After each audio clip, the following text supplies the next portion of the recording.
First on 24 കൊച്ചിയിൽ വൻ ലഹരി വേട്ട 750 ഗ്രാം MDMA ഡാൻസ് ഓഫ് പിടികൂടി. സംഭവത്തിൽ ബാങ്ക് ഇൻഷുറൻസ് ജീവനക്കാരനായ കോഴിക്കോട് സ്വദേശി അർജുൻ വി നാഥാണ് പിടിയിലായത്. ഒരു മാസം കേരളത്തിലേക്ക് 3 കിലോ MDMA എത്തിക്കാറുണ്ടെന്നാണ് പ്രതിയുടെ മൊഴി. വിഷ്ണു സുരേഷ് കൊച്ചിൻ ചെയ്യുന്ന വിഷ്ണു, ഒരു ടാർഗറ്റൊക്കെ നിശ്ചയിച്ചുകൊണ്ടുള്ള വൻ വിൽപ്പനയുടെ ഒരു വൈറ്റ് കോളർ ഡീലർ കൂടി പിടിയിലാകുന്നു. എങ്ങനെയാണ് ഇയാളുടെ ഓപ്പറേഷൻ, എങ്ങനെയാണ് പിടിയിലായത്?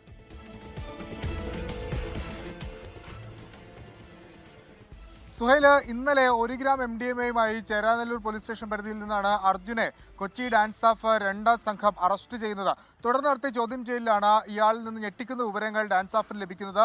750 ഗ്രാം MDMA താൻ താമസിച്ചിരുന്ന ഫ്ളാറ്റിൽ ഒരു അപ്പാർട്ട്മെന്റിൽ സൂക്ഷിച്ചിരുന്നു എന്നുള്ളതായിരുന്നു ആ മൊഴി. ആ മൊഴിയുടെ അടിസ്ഥാനത്തിൽ അവിടെ പരിശോധന നടത്തിയപ്പോൾ ആ 750 ഗ്രാം MDMA ഡാൻസ് സ്റ്റാഫിന് പിടിച്ചെടുക്കാൻ സാധിച്ചിട്ടുണ്ട്. മറ്റിടങ്ങളിലും താൻ ഇത്തരത്തിൽ MDMA കൈമാറിയിട്ടുണ്ട് എന്ന് അർജുൻ മൊഴി നൽകി. അതിന്റെ അടിസ്ഥാനത്തിൽ ഇപ്പോൾ പലയിടങ്ങളിലും പരിശോധന നടത്തുകയാണ്.